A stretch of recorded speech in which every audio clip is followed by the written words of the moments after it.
Hi everyone, so my name is Charlie. I am the Engagement Support Coordinator for the Faculty of Medical Sciences at Newcastle University, which is a pretty lengthy job title that means very little.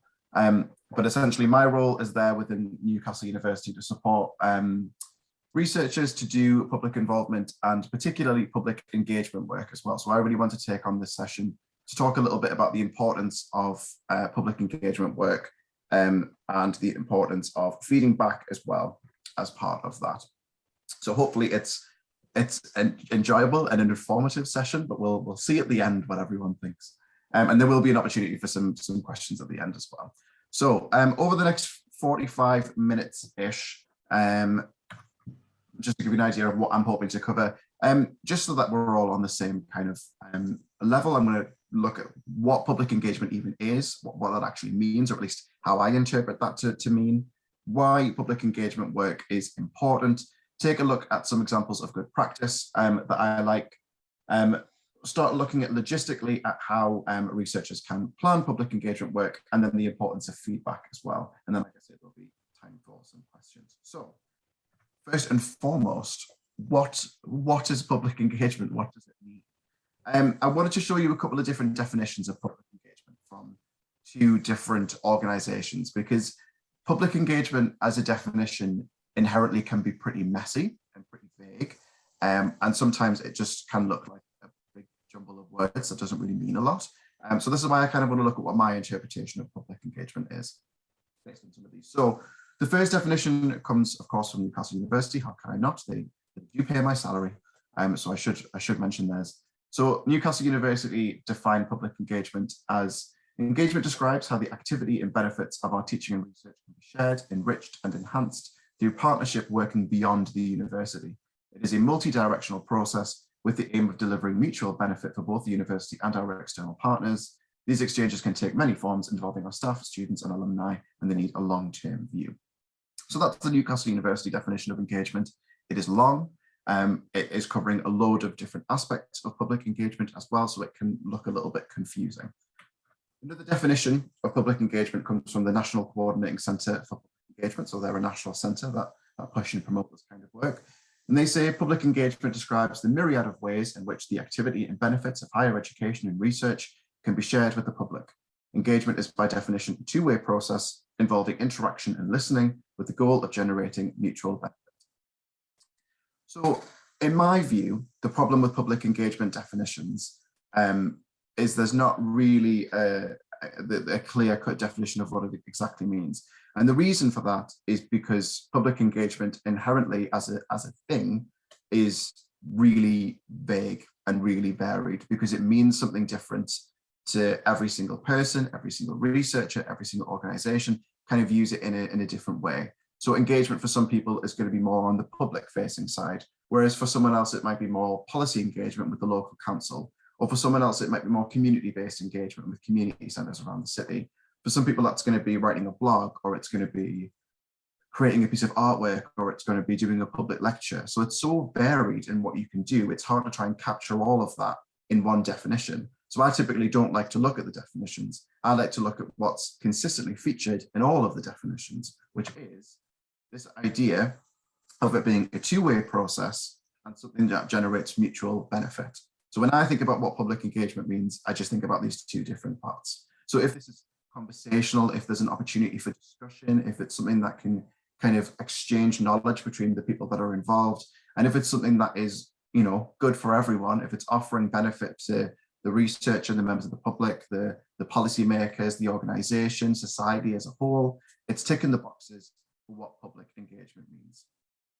So public engagement is the E in PPIE, and it involves in sharing and disseminating knowledge and information, essentially, ticking those boxes of two-way discussion and mutual benefit.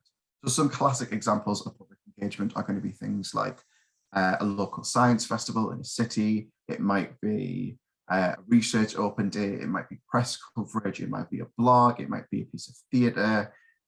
These are your classic examples of how we can share research findings from projects, information about higher education and the university with people that aren't inside that university bubble.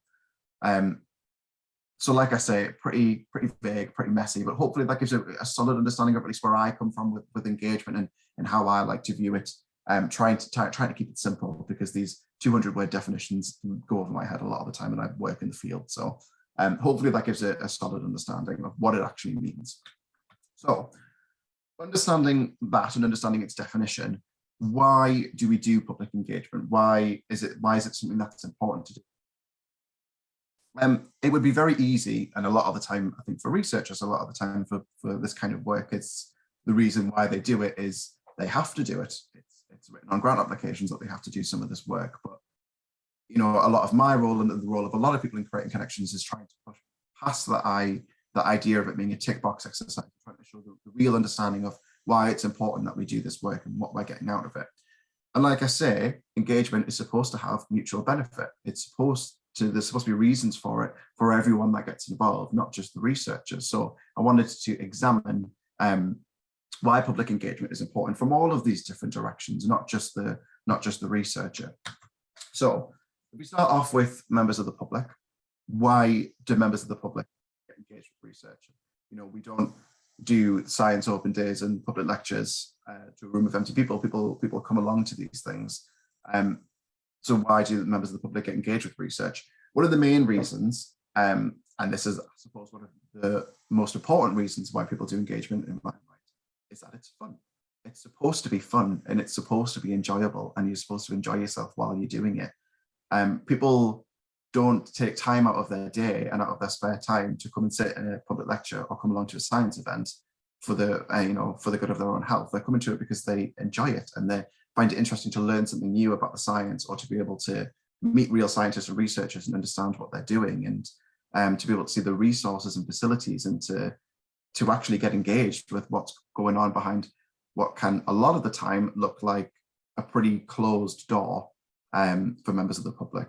For the university, can sometimes look like we've locked and bolted the door and everything that we're doing here is not for you, but everything here is for public benefit. It's funded by members of the public. So it's important that we're sharing it with members of the public.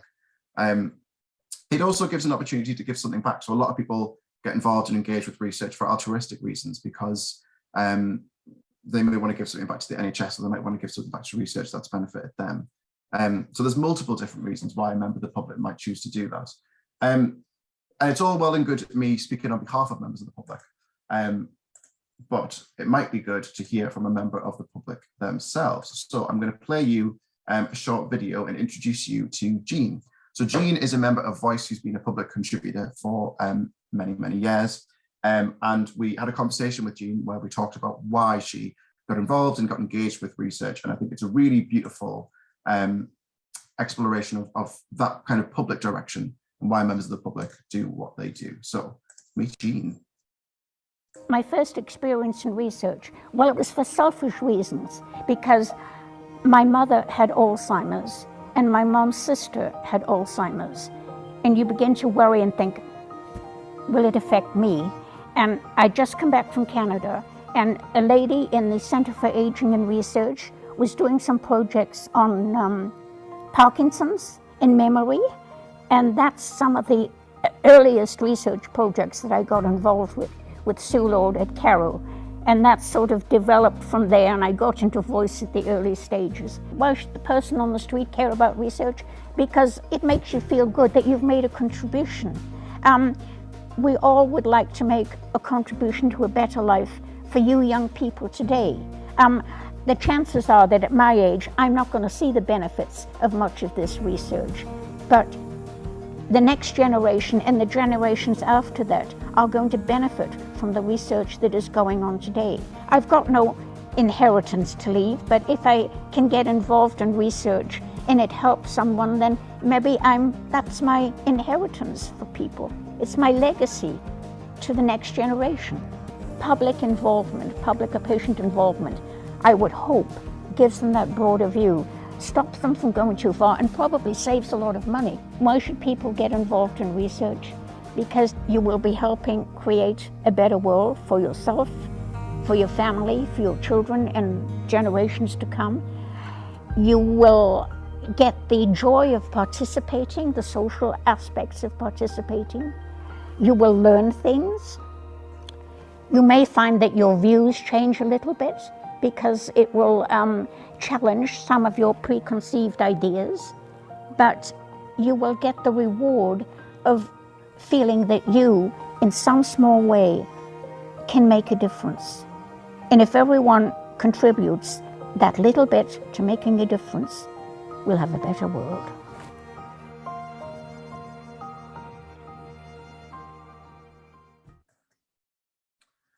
I hope that played all right, and I hope that was a seamless transition. I've been practicing this morning. But I think that goes a long way, more than what I can do to kind of share why members of the public get engaged and get involved with research. And I think Jean's statement about this being a legacy to the next generation, I think is just beautiful. So I like to share it at every opportunity that I have. So if we look at a wider scope as well, so we're looking at members of the public, but we can look larger than that as well. So we can look outside of just the people that are involved in that two-way discussion. So if we want to go very big and broad, we can look at it on a societal level. Why do we do public engagement work? Like I said earlier, this research is funded by members of the public. We have a moral obligation on a societal level to share the findings and share what we're doing back with members of the public through this kind of work. But aside from that as well, this kind of work helps to break down some of the barriers and break down some of the stereotypes around research and around science. We can help to inspire the next generation of scientists, which just goes on to improve research and improve the quality of the work that we can do. Before this role, I used to work in outreach. So I would travel around to schools all over the country and work with kids and do kind of science workshops with them. And one of the things that we would do a lot is provide them a blank template and we get them to draw a scientist. And every single time, without fail, we would get the Albert Einstein-esque older white man with crazy hair and probably something exploding in his hand, wearing goggles and a white jacket. And that was always what we'd get. We'd get that kind of like mad scientist stereotype back of what a scientist looks like.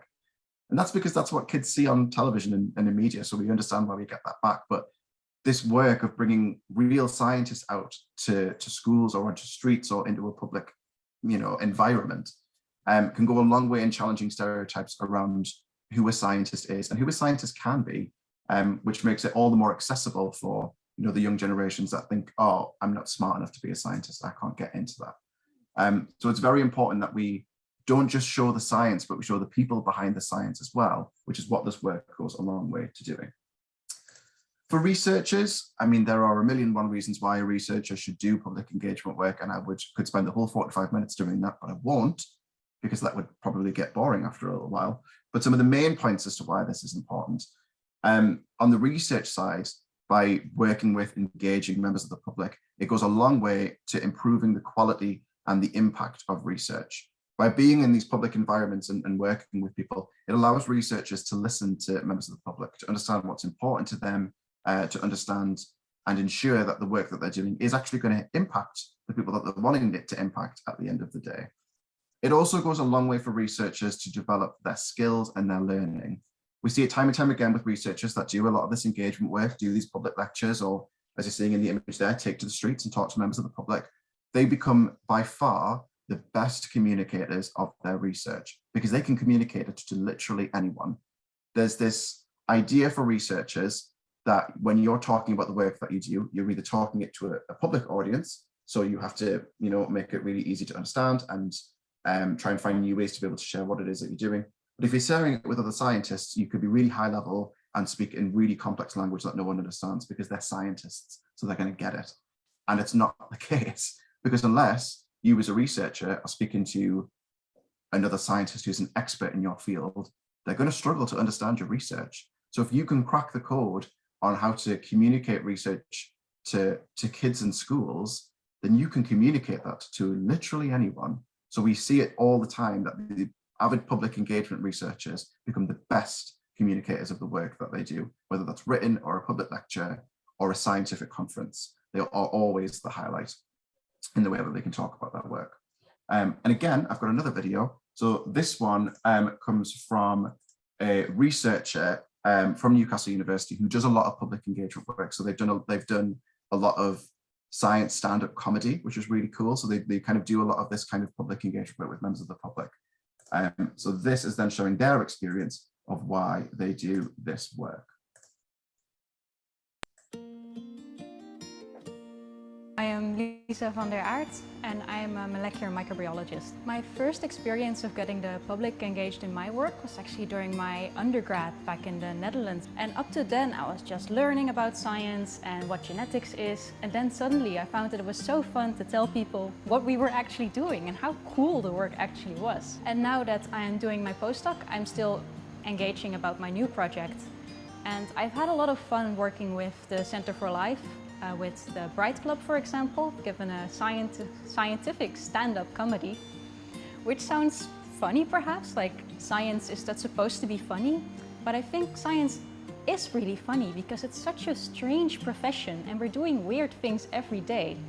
And isn't it great that you can make people laugh, but at the end of a show they go home and did learn something? I think it's important to get public engaged in our work because our work is contributing to society, so society deserves to know what we are doing. I often find out people in the general public are so smart and always ask the best, most in-depth questions, like simply, why are you even doing this and how does this contribute to my life? And I think that's the best questions we can get as scientists that we also need to be able to answer. So a lot of public engagement has helped me to look at my science in a different way, and it has helped me to write about science in a better way. Because eventually, when we're working, we're looking for results and hypotheses and things like that. But when we talk about science in every single setting, whether it's a lecture, whether we're giving a comedy show, or whether we're talking to kids, we are telling a story. And one of the main things I have learned from this engagement is how to tell a story about science that people understand and that stays with them. When you talk to other scientists, all you think about is, oh my God, how are they going to judge my science? But people don't. They're listening to an amazing story, and just getting out there, standing in front of an audience and talking helps you gain confidence in yourself as well. I noticed that a lot of people are insecure and wonder like, am I good enough? Or is my science good enough? Am I funny enough? And you are funny enough, you're good enough, and your science is good enough, so you should definitely do it. Oh my God, right, that was my last video, so I don't have to worry about seamless transitions anymore. But I think the way that Lisa talks about that as well, I think much like Jean's, it just gives a brilliant experience that I wouldn't really be able to convey as not a researcher. I think the way she talks about the fact that you can get so bogged down in your research that you forget about the fact that it's fun and it's interesting, and doing this work kind of re-highlights the passion and how interesting the work that they're doing is, and provides a new way to be able to talk about it, a new way to be able to think about the science that they're doing, which then eventually impacts and improves our research as well. It's a brilliant cycle of brilliant stuff. So hopefully that shows you, for researchers on the call, why you should be doing this work. Please do this work. And then finally as well, so from the other perspective of this, because like I say, it benefits everyone, from the university or the organization that the researcher is coming from, you know, why do I have a job? Why do I exist? Why does my salary get paid? It's because this work is important, and for the university, on a broader scale, it's helping to raise the profile of the university and make people aware of what we're doing. The science from a university could be absolutely groundbreaking and brilliant, but if we're not good at talking about it, then it really doesn't matter, because we need to be able to share what it is that we're doing. And these kind of events in the public arena that kind of share the research that we're doing, that's what makes the university well known in the eyes of members of the public, because they can see, all right, this is accessible for me. This is something that's there for my benefit as a member of the public. So I am going to continue to get engaged. So it offers benefit from all of these different directions, not just the two people that are involved in the discussion, but for everyone can benefit from this kind of work, especially when it's on that broad scale. So hopefully that was inspirational. And now we can have a look at some examples of good practice. Now, again, the thing with engagement, because it's so varied and there's so much different stuff that's going on in engagement, it's really hard to try and capture that variety of what you can do, because the reality with engagement is that you could literally do anything. And that's realistically, that's the beauty of it, is that there's so many different things that you can do. But I did want to try and capture some examples of public engagement that I really like, and hopefully show the variety in what you can do. But again, the beauty of this work, because it's so varied, and the thing that shouldn't be forgotten about is that engagement is supposed to be fun. And that's really quite unique, really, when you think about the kind of research process, is that you really get to tailor this to what you are interested in. You get to go along with things that you're interested in. Researchers get to plan the things that they're actually interested in. So, you know, for a researcher, if running a public lecture isn't your thing, then don't do it. Because if you're not enjoying what you're doing, then you are doing something wrong. That's the biggest piece of advice I can give to researchers. And there's no right or wrong way to do engagement either. As long as you're ticking those two things of it, providing a way for discussion and providing mutual benefit, then your engagement is going to tick some boxes. But let's take a look at some examples of good practice, just as a way to try and get some creative juices flowing, and illustrate, particularly within Newcastle as well, some of the brilliant projects that we offer. So I'm obviously going to start with a project that I run, because I'm selfish and I think it's good. So this is something called the Miln Film Festival. This has been running for about 5 or 6 years now. And I took the charge on running this in 2020. So as you can expect, we got a lot done in 2020. That was a great year for film festivals. This is a really lovely example, I think at least, of a different way to be able to do public engagement. So this involves screening different films that kind of explore medical topics. So you can see someone there. So we screened, or at least we plan to, I, Daniel Blake, Never Let Me Go, Beginners, Still Alice, so a variety of different films. And we screen these in independent cinemas around the Northeast. They're completely free of charge. People can get free popcorn. They come into the cinemas, they get to watch a film. And then afterwards, we've got experts and researchers from around the Northeast who are researching the themes that are explored in this film. So it's nice because what we're offering here is we're not starting with the high level science of trying to get people to understand the research. We're starting with something that everyone can engage with, which is a film. So we showed I, Daniel Blake in February. We were actually able to do that one. And it's a film a lot of people have seen. It's a film that a lot of people can understand. And it presents an opportunity where people don't feel silly for asking questions because they're asking questions about a film. And we can explore how true to life the topics in that film are shown and what the researchers are actually doing now to improve some of those things, particularly in that one in Newcastle, it was very regional focused. So it's a lovely opportunity to try and explore these themes in a different way, and to provide something that everyone can latch on to, not just the researchers or research active people. It's something that everyone can kind of come in with an understanding of, because we're just going to sit and watch a film together. I think it's lovely. So this next one I love just because of its simplicity, and I think it's a really beautiful example of engagement with young people. So this is a piece of engagement from the Wellcome Centre for Integrative Parasitology, which is very hard to say. And what they run during all of their events that kind of have like a young people coming along is the Parasite Tattoo Parlour. And they run the stand at events. And what this involves is giving young people a temporary tattoo, which is usually sciencey themed. So we've got parasites or animals or microbes that they would get a temporary tattoo of. Now, on the surface, that might not seem like a brilliant example of public engagement because you're just giving people a temporary tattoo. But if you think about the process of how you give someone a temporary tattoo, it involves taking the sticker or the image and putting it on their skin. And then you've got to apply a wet paper towel and hold that down for about 5 minutes before the tattoo is, you know, pretty and sticks to the skin. So what that's giving researchers is about 5 minutes for a one-on-one discussion with a young person where they can talk about what they're getting tattooed on the skin. What is the parasite? What does it do? What infections does it cause? And you're not just giving them a tattoo, you're sharing with them the information, which is the whole point of it. And I like this one because it's showing that public engagement doesn't have to be you in a room with 400 other people. It can be these really personal, informal one-on-one discussions where you're just kind of sharing this information. So I think this is a beautiful example because it's so simple, but you're just grabbing someone for 5 minutes and you're having a conversation with them. I think it's brilliant.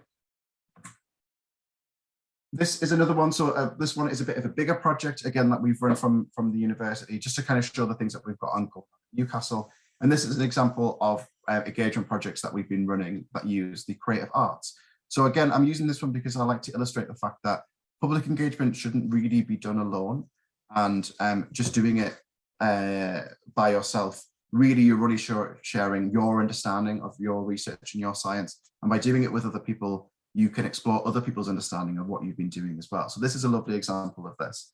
This was a piece of theatre we commissioned earlier this year in July with Alphabeti Theatre, who are a community theatre in Newcastle. And this was a piece of theatre that explored the theme of aging and looked at aging research and kind of aging as a broad topic. So we had a group of about 10 members of the public from Voice and from Alphabeti who got together with Steve Byron, who's an esteemed North East writer, and with a variety of different researchers as well, who do research on aging-based topics. We had all these people in a room together working with a writer and facilitator who took their experiences, their stories and research and used it to create a piece of theatre that explored real lived experiences.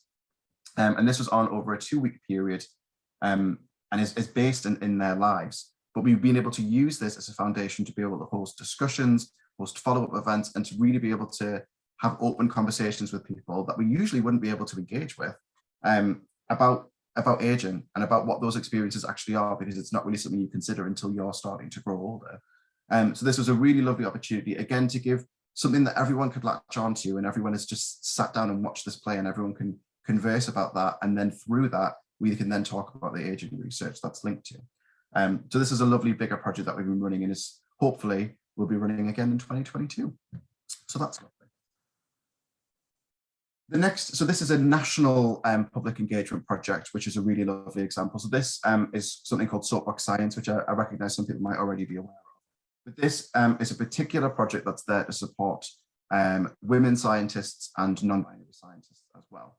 And obviously a big part of this is that element of trying to break down the stereotype of what a scientist is. Young people typically think it's, you know, it's a male-dominated field, and it is a male-dominated field. So we need these kind of projects that promote and recognize the brilliant work from scientists that don't fit that mold. What's also lovely about Soapbox Science, so this is a novel public outreach forum where we transform public events. So you'll probably recognize this is Monument Metro Station in Newcastle, and we transform them into like a public arena for scientific debate. So we've got these scientists stood on wooden soapboxes, and they stand with props and materials and demonstrations and share their research with members of the public.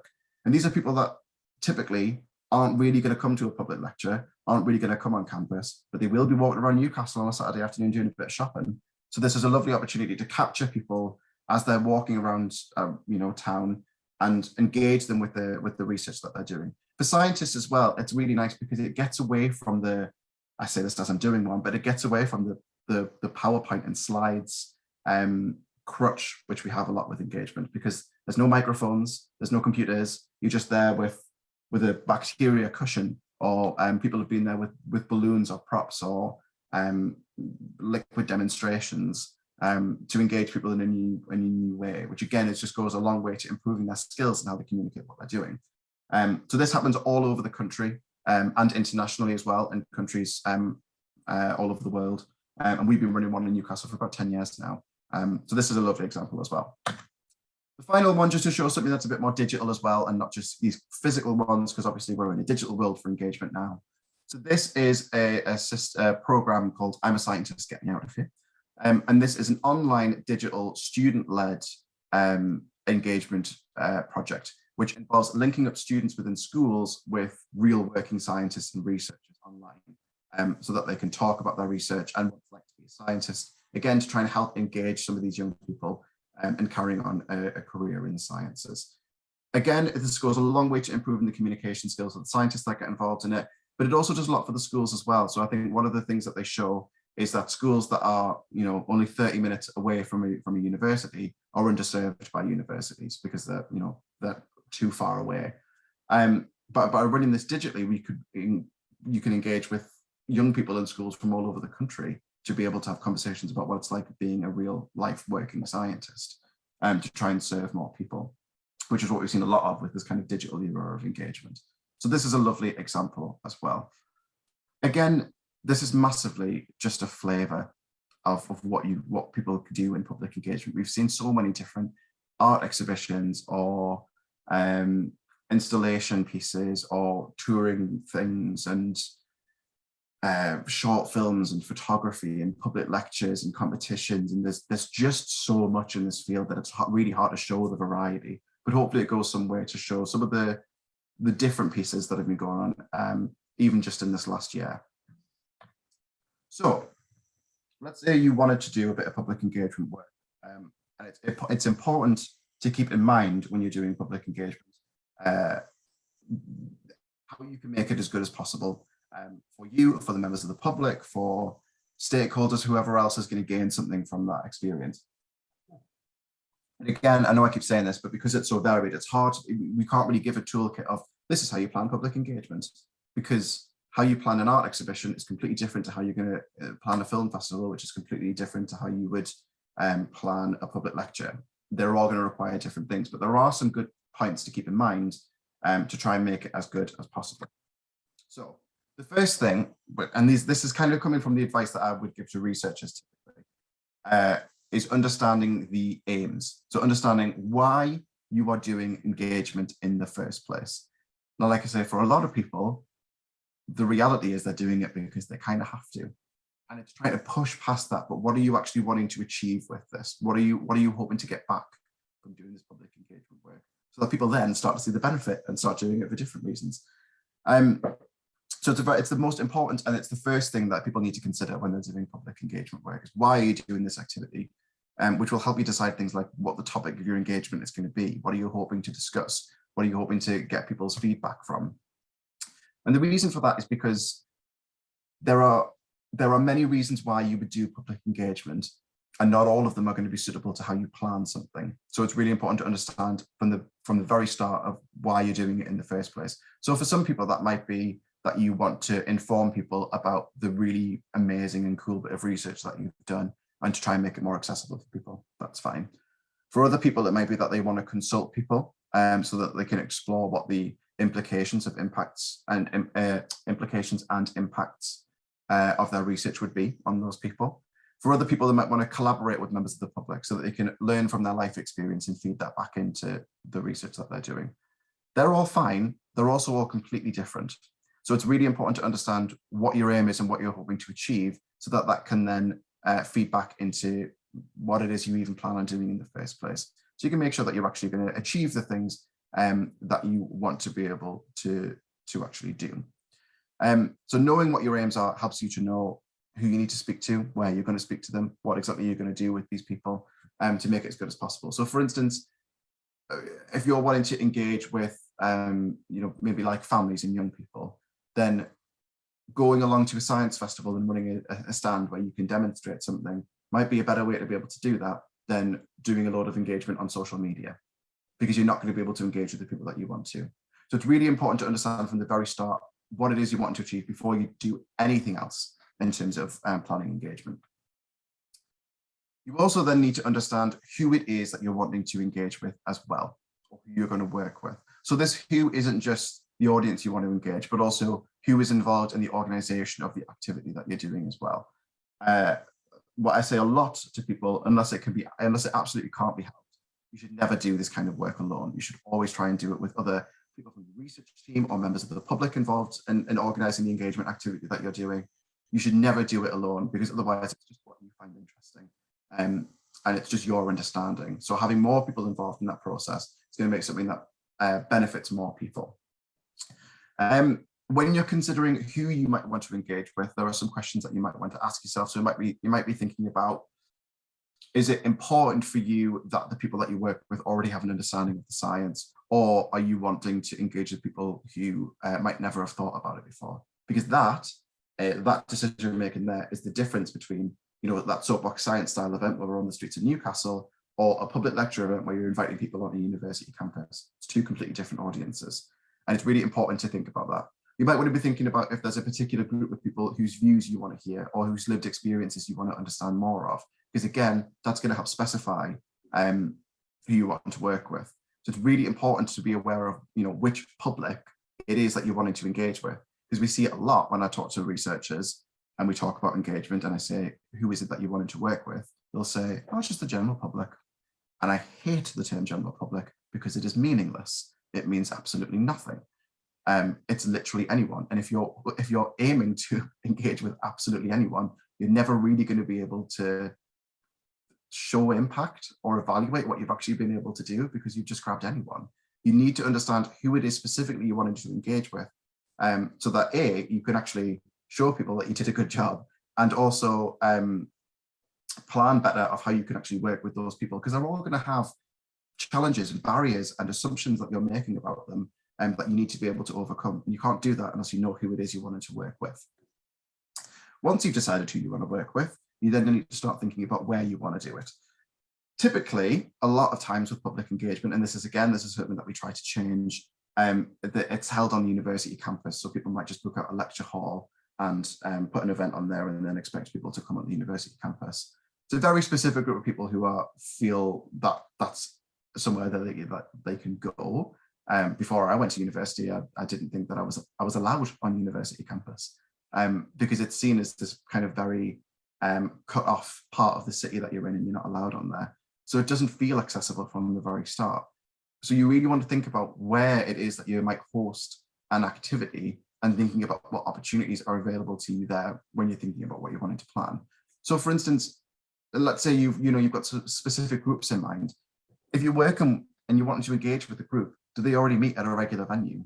If it's a community group, they'll already have a location that they meet.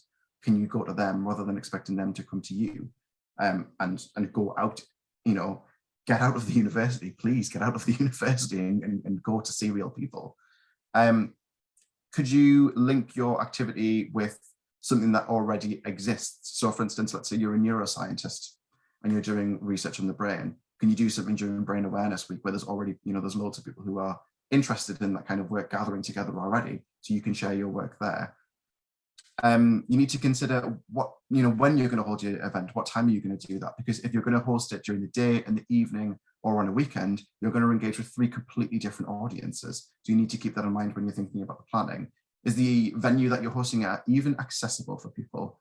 Is it near a bus stop? Is it near a metro link? Has it got disability access? Has it got parking nearby? Can people even get to you? It's these simple things that are forgotten about a lot of the times when we're planning engagement, that how's someone going to actually come to this? It's very important to keep some of that stuff in mind.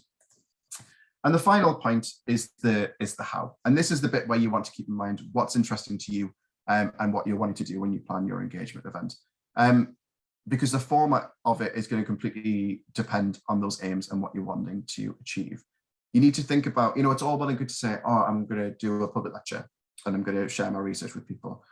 But as part of that, how are you providing an opportunity for discussion? How can people share their views back with you? Are you going to split people into smaller groups and have, smaller breakout rooms where you can go around and talk to people one-on-one?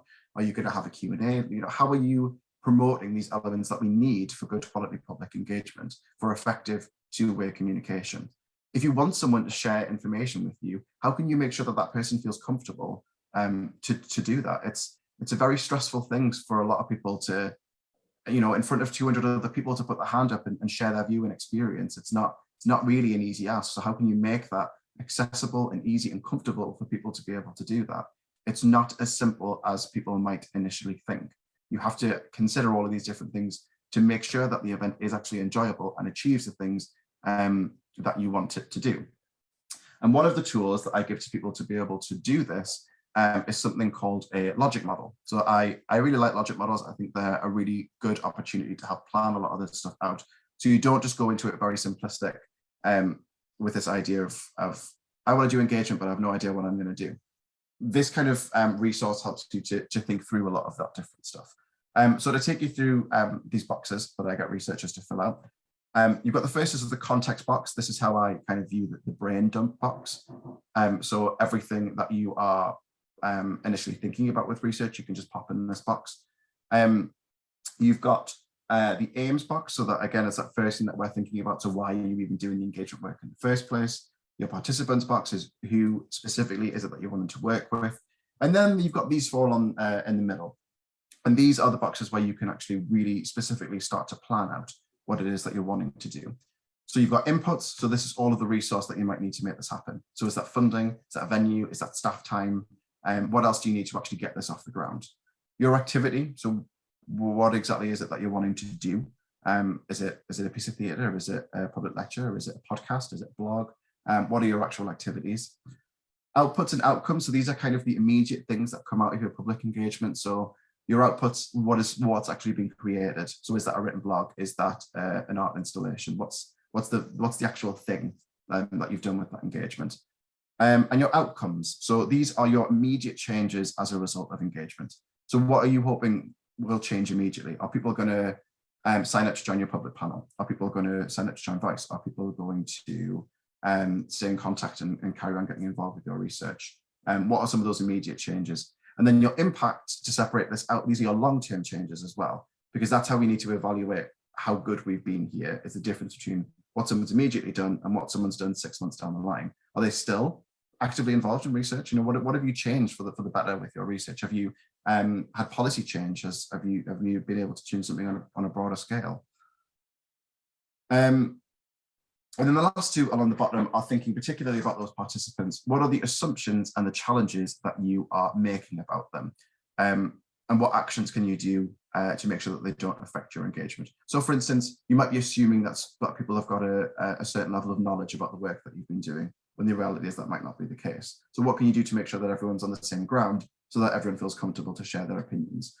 Challenges might be logistical things like, how are they even going to get here? If you're inviting people from a rural location, but you're holding something in a city, how are you going to overcome those barriers and challenges to be able to allow people to actually be engaged with what you're doing?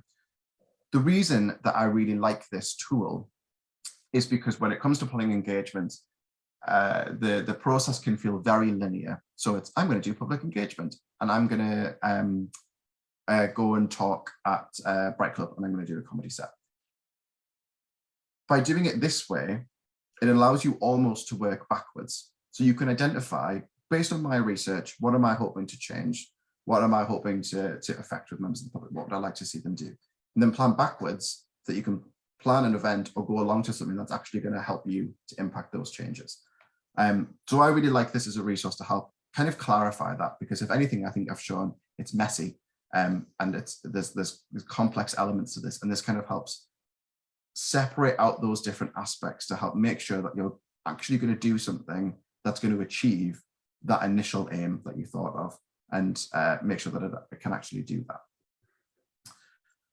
So my final thing that I want to talk about before I move on to questions is just to have a little brief look at the importance of feedback.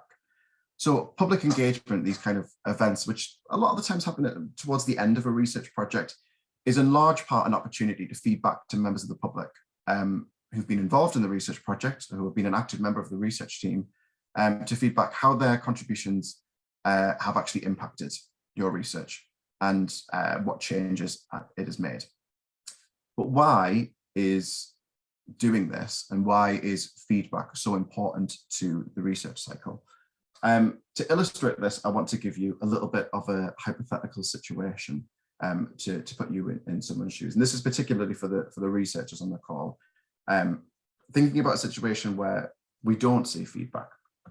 So if you imagine for a moment that you're a member of the public, let's say for a long time now, you've been maybe living with a long-term condition, or maybe you've been caring for a loved one who has a long-term condition, and you've been, you've had this lived experience now for a number of years. You know what the day-to-day is like. You know what it's like to have this being a part of your everyday life. You know the ins and outs. You know the issues with the systems, and you feel frustrated by it. And you would like to be able to see change. You would like to be this time that you've spent living with this condition or caring for someone to impact something and to be able to do something. One day you come across a piece of research, and there's a researcher who's looking into the condition that you have or the condition that your loved one has. And you feel that this might be the opportunity to make change and to impact something, or maybe even just to give something back. You feel like it might be an opportunity to do some good and to improve things for other people like you. Like Jean was saying, that this could be your legacy that you leave behind to improve things for other people. So you drop the researcher an email and you introduce yourself. You say that you'd like to get involved as part of their research project. You become an active member of the research team. You might join a group, you might join a panel, you might sit one-on-one with researchers and have conversations with them about work. And you feel actively like you're a part of the research and you're a part of their research team. The researchers, they're listening closely, and they're taking everything in as maybe you share particularly personal, sometimes difficult and emotional experiences of your lived experiences. or the experience of caring for your loved one with the researchers. It takes a lot out of you. It can be quite an exhausting process to do that. But you're passionate about what the researchers are doing. You're passionate about the changes you're hoping that they can make with this, and you feel like you're going some way to be a part of this and to help make those changes for people, as you give advice and feedback into that process. And you feel like you're doing a lot of good. The researchers then take your experiences and your thoughts and your lived experiences and ideas about their research, and they go off and do the work, and you don't hear from them again. They never get back in touch. You don't know what happened with the research. They've disappeared off the face of the earth after they've kind of gotten what they needed from you. It's been very transactional. They needed something from you and you've given it to them, and now they've gone. You've no idea if what you've told them was taken on board. You've no idea if anything changed. You've no idea if you impacted anything in the research cycle. You've no idea if it was worth sharing all those personal stories and experiences with them, and you essentially go back to square one. If this was you as a member of the public, would you then continue to get involved and engaged with research, or would that be the end of what you do? We ask a lot of our public contributors, and members of the public are very passionate and give a lot of time and work and energy to supporting the research because they're very passionate about it. And we can't underestimate the emotional toll it takes of sharing personal and difficult experiences with people who are essentially strangers. It can be an exhausting process to do that, especially depending on the research that you're doing. It is absolutely the bare minimum. It is the least we can do to feedback to those members of the public what happened with the research. Did it get funded? Did it get off the ground? Did their lived experiences change anything in how you were running the research? What impacts did they have on the work that they were doing? To let them know what happened. It's an absolute must, and something that shouldn't be forgotten about, but oftentimes is, and it's a constant source of frustration for the public contributors and the leads and the researchers who do it very well as well. It can be frustrating for them. These public engagement events are fun, they're enjoyable, but they're also an opportunity to feedback. They're an opportunity to recognize and celebrate the public contributors and to thank them for everything that they have done. And that doesn't mean it has to be a massive, public lecture or a massive event that you have to do. But if you can just go some way to feed back to people what they actually impacted, it's just of the utmost importance. Credit where credit's due and all that. Right, I think that's about everything. And I think I've talked for about 45 minutes there, so we've got about 15 minutes there for questions. So I'll shut up now. Hopefully that was useful, informative, and not boring. Really terrible if an engagement presentation was boring. But I'm happy to take any questions if there's anything that you want more information on.